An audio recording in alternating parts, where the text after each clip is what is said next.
A news update sponsored by RS Academy, second floor, Rama Govind Palace, Sirmaur Chauraha, Rewa. नमस्कार, Vindhya times में आप सभी का स्वागत है। अंग्रेजी में एक कहावत है, हेल्थ इज वेल्थ, यानी स्वास्थ्य ही धन है। और अगर बात एक पूरे देश की हो रही हो तो यह और प्रासंगिक हो जाता है, क्योंकि एक देश की स्वास्थ्य व्यवस्था का बहुत बड़ा असर इसके विकास पर सीधे तौर पर पड़ता है।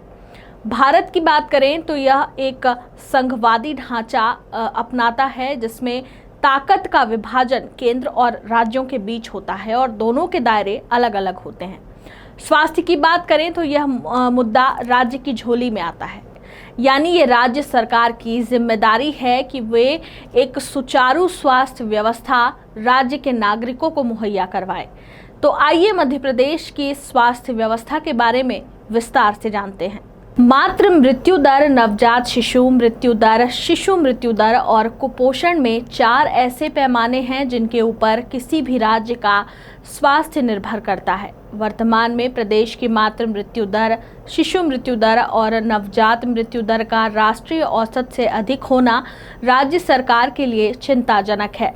दरअसल हाल ही में नीति आयोग की health states progressive India report जारी हुई। इस रिपोर्ट में 19 बड़े राज्यों की संपूर्ण स्वास्थ्य सूचकांकों की रैंकिंग तैयार की गई, जिसमें मध्य प्रदेश देश में 17वें स्थान पर है। यह रिपोर्ट 19 और 20 की है। इसमें मध्य प्रदेश से नीचे सिर्फ बिहार और उत्तर प्रदेश हैं।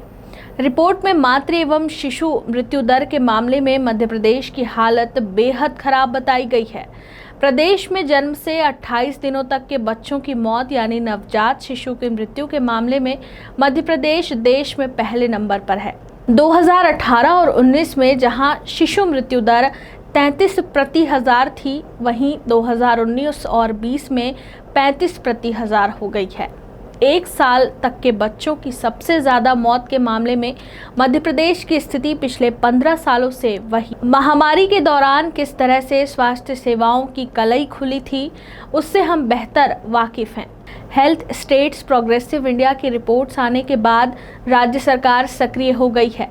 इसके लिए एक टास्क फोर्स का गठन भी किया गया है।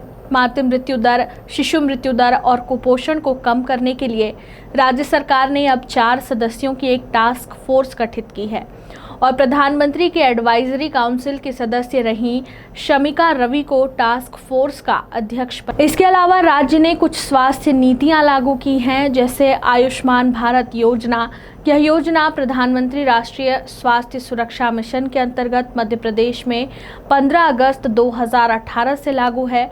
इस योजना का उद्देश्य गरीबी रेखा से नीचे जीवन यापन करने वाले परिवारों का निःशुल्क स्वास्थ्य बीमा तथा चिकित्सालय में 5 लाख रुपए तक का निःशुल्क इलाज करवाया जाता है। किसी भी देश के व्यक्ति के लिए स्वास्थ्य सुविधाएं उनकी मूलभूत जरूरतों में आती है और भारत में तो संविधान ने भी अनुच्छेद 21 के तहत जीवन के अधिकार का प्रावधान दे रखा है। तो यह सरकार की जिम्मेदारी बनती है कि वह इस मूलभूत जरूरत की ओर ध्यान दे और ढांचागत कमियों, स्वास्थ्य कर्मियों की कमी, दूरदराज के इलाकों में व्याप्त स्वास्थ्य से जुड़े अंधविश्वास, मानसिक स्वास्थ्य के प्रति लोगों को असंवेदनशीलता जैसी समस्याओं पर न सिर्फ ध्यान दे बल्कि बेहतर से बेहतर व्यवस्था मुहैया कराई जाए। A news update sponsored by RS Academy, second floor, Rama Govind Palace, Sirmaur Chauraha, Rewa.